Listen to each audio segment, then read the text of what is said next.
Bonjour à tous et à toutes et bienvenue sur la chaîne YouTube de l'assistant informatique. Aujourd'hui, je vais vous proposer un petit tutoriel sur comment utiliser YouTube. Ça sera décomposé en 3 vidéos, donc la vidéo numéro 1 arrive aujourd'hui et les vidéos suivantes arriveront très prochainement. Donc n'hésitez pas à vous abonner, à mettre un like et un commentaire.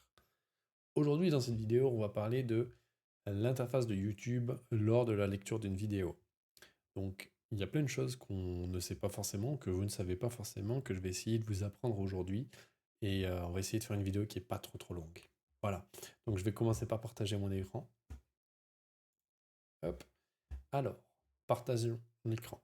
Donc, quand on est face à une vidéo YouTube, on a donc notre écran avec la vidéo ici. Nous avons ensuite à droite des propositions correspondant à la vidéo en question et à notre historique de YouTube. Donc là, c'est sans fin. Les propositions à droite sont véritablement sans fin. YouTube a un algorithme qui vous proposera indéfiniment des vidéos. Si je dis pas de bêtises, voilà, c'est ça, on n'arrivera jamais au bout. Donc on a sur la droite la proposition de vidéo du YouTube. Mais nous, là, on va se concentrer sur cette zone-là, sur la zone de vidéo en elle-même. Donc je vais réduire ça et je vais vous montrer plus en détail. Donc, nous avons le bouton play. Voilà, bouton lecture pour lancer la vidéo. Pause et lecture se trouvent au même endroit. Ensuite, on a suivant, donc pour passer à la prochaine proposition. Ensuite, nous avons le volume. Voilà, donc pour monter, descendre ou couper le volume. Et tout de suite collé à ça, nous avons la durée de la vidéo. Voilà, donc on sait que cette vidéo va durer 20 minutes. En dessus de ça, vous avez la timeline, donc, ou la ligne de temps, en français. La timeline, elle va vous permettre de vous déplacer dans la vidéo, un peu comme vous le faites avec les chapitres d'un DVD. Donc vous vous êtes arrêté la dernière fois au moment où Charlie découvrait la chocolaterie, et bien là, vous pouvez, comme à l'aide du chapitre sur votre lecteur DVD, vous pouvez vous déplacer et dire, bah tiens, je veux aller à la moitié du match, parce que c'est là où j'ai dû arrêter pour répondre au téléphone. Donc on peut se déplacer, voilà, à l'aide du curseur. Je vais vous remontrer. À l'aide du curseur, voilà, qui se trouve ici, le petit point rouge, on va venir cliquer dessus. On va garder le clic enfoncé et on va déplacer le curseur jusque là où on le souhaite. Donc là, en l'occurrence, à la moitié. Donc c'est tout pour la ligne de temps, c'est à ça qu'elle sert. On peut voir qu'il y a des fluctuations dessus. Les fluctuations, donc les vagues, ici correspondent aux moments les plus visionnés. Donc si vous demandez, voilà, quel est le moment final, bah, a priori, on peut voir que c'est là où c'est le moment le plus visionné, le plus revisionné. Voilà, ça correspond aux actions les plus vues de la vidéo, les plus intéressantes. Donc je me remets en grand. Donc maintenant, nous avons encore quelques options. Donc lecture automatique activée. La lecture automatique est activée par défaut. Elle vous permet de, une fois que vous êtes arrivé à la fin d'une vidéo, YouTube va automatiquement passer à la suivante. C'est tout. Sous-titres. Donc on les active ou on les désactive. Donc si on les active, la ligne est rouge en dessous des sous-titres. Vous voyez, une ligne rouge. Paramètres. Donc paramètres, vous allez pouvoir avoir les annotations. Donc annotation, ça a été réalisé par l'auteur de la vidéo. Donc s'il a décidé de rajouter des petits suppléments, tout ça, je pense qu'il vaut mieux l'avoir en permanence, hein, sauf si c'est embêtant trop à voir, mais généralement c'est bien de l'avoir. Donc sous-titres. Sous-titres, vu qu'on vient de les activer, on a le choix. Donc on a le choix, donc traduire automatiquement, on peut les mettre en allemand. Voilà, par exemple. Et là, on a le match des All Blacks avec un sous-titre en allemand. Donc dans les réglages, toujours, on a la vitesse de lecture. Donc vitesse de lecture intéressante si on veut aller ralentir par exemple un moment. Donc on fait vitesse de lecture 0,5, on remet play, et là, comme par magie, la vidéo est ralentie. A l'inverse, toujours dans les paramètres, dans la vitesse de lecture, on peut accélérer. Voilà. Moi, je vais revenir à la normale. La dernière option dans ce menu, c'est la qualité. Donc la qualité correspond à la qualité de l'image. Donc si vous avez une bonne connexion Internet, YouTube va normalement et automatiquement vous placer en HD, en 1080p. Voilà, haute définition 1080p. Si vous voyez que la connexion ne vous permet pas de regarder une vidéo sans que ça coupe automatiquement, vous pouvez très bien baisser la qualité vous-même en allant cliquer sur 420p par exemple, 480p pardon, pour baisser un petit peu la qualité, mais,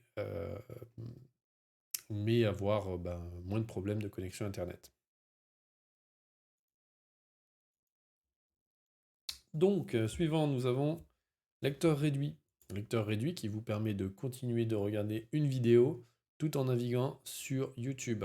Voilà, si vous voulez chercher la prochaine vidéo que vous allez regarder, donc vous faites le lecteur réduit et la vidéo d'ailleurs, là j'ai mis sur pause, mais continuera de se jouer.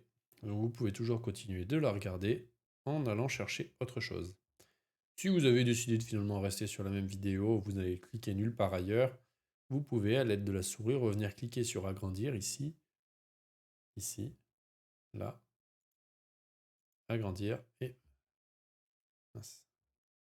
revenir sur la vidéo. Donc ensuite, dans les menus, nous avons mode cinéma. Donc mode cinéma va vous placer votre écran en long et va vous cacher toutes les propositions qu'il y avait sur la droite. Ensuite, nous avons le mode plein écran. Donc là, plein écran, voilà, ça vous permet de vous mettre sur tout l'écran de votre ordinateur et de regarder comme si vous y étiez. Voilà. Donc pour quitter le mode plein écran, soit vous rappuyez sur plein écran, soit vous faites échappe de votre clavier. Donc moi je vais appuyer sur quitter le mode plein écran, je vais mettre pause, et je vais continuer de vous expliquer un peu ce qu'on peut trouver sous la vidéo YouTube. Sous la vidéo YouTube, donc on a le titre de la chaîne, et on a le titre de la vidéo. Donc le titre de la vidéo correspond à ce que vous visionnez. Donc là, en l'occurrence, c'est All Blacks Secure Huge Semifinal Win. Donc les All Blacks qui sécurisent une demi-finale. New Zealand vs France. Ah ben, a priori, les All Blacks ont gagné. Je suis pas du tout rugby. Donc ensuite, vous avez le nom de la chaîne, World Rugby. Donc là, on peut voir qu'elle est validée, cette chaîne. Donc ça veut dire que c'est une chaîne validée, tout comme la TF1, France 2, France 3, M6 sont des chaînes, sont des chaînes qui sont autorisées et validées comme étant l'original. Donc là, si vous le souhaitez, vous pouvez vous abonner à cette chaîne afin de recevoir les notifications quand ils vont lancer des prochaines vidéos. Vous pouvez laisser un pouce, ce que je vous invite d'ailleurs à faire sur cette vidéo, laisser un pouce pour dire j'aime ce contenu. Vous pouvez partager. Donc si vous décidez de partager, le lien va être tout de suite proposé. Donc il suffit de faire copier et de l'envoyer par mail, par message, par Facebook, tout comme vous voulez, à la personne que vous souhaitez. Donc, on peut télécharger, mais il faut un abonnement YouTube Premium. Donc si vous êtes sur cette vidéo, je ne suis pas certain que vous ayez un abonnement YouTube Premium. Donc, dans l'idée, il faut payer tous les mois pour pouvoir avoir YouTube sans publicité et pouvoir télécharger les vidéos. Ça peut être intéressant, mais moi, je ne l'ai pas. Donc, si jamais vous l'avez, n'hésitez pas à m'en parler. Clip, ça reste une fonctionnalité assez compliquée, donc je vous en parlerai pas forcément. Simplement, je vais faire la liaison entre le j'aime ce contenu, vous allez voir ce qui se passe quand on aime un contenu. YouTube va nous en proposer plus et on va pouvoir plus facilement retrouver la vidéo qu'on a aimée. Voilà. Donc ensuite, nous avons la description dans la zone en grise. La zone en grise correspond, voilà, si on clique dessus, ça l'agrandit, c'est la description de la vidéo qui a été écrite par l'auteur. Donc, en l'occurrence, World Rugby qui a écrit à propos du match. Voilà. Donc, il vous propose de vous abonner, il vous propose, voilà, de les suivre sur les réseaux sociaux, et ainsi de suite. Ensuite, vous avez la zone des commentaires. Les commentaires, c'est vraiment la guerre un petit peu de YouTube, si on veut. C'est, voilà, vous voyez, par exemple, Le premier commentaire, c'est Why do they have to spoil the result in the title? En français, pourquoi est-ce qu'ils avaient besoin de mettre le résultat dans le titre? Je suis pas un grand fan de rugby, mais je suis sûr et certain que si j'avais pas été mis au courant, j'aurais voulu le voir en replay, ça m'aurait embêté de voir le titre. Et de savoir que la France a perdu. Mais bon, la zone des commentaires, elle sert à ça, elle sert à s'exprimer, elle sert à dire tout ce qu'on pense, elle sert à poser des questions aussi. N'hésitez pas à poser des questions. Sur ma chaîne, par exemple, vous pouvez poser des questions. Salut Mathieu, est-ce que tu penses que je devrais changer d'ordinateur, etc., etc. N'hésitez pas, lâchez-vous. Hop, et on a fait le tour pour cette partie-là de YouTube. Ça fait une vidéo de 10 minutes. Donc je vous remercie de m'avoir suivi. Je vous invite à vous abonner, à lâcher un pouce bleu sur ma vidéo et me retrouver pour la prochaine vidéo. Bye bye.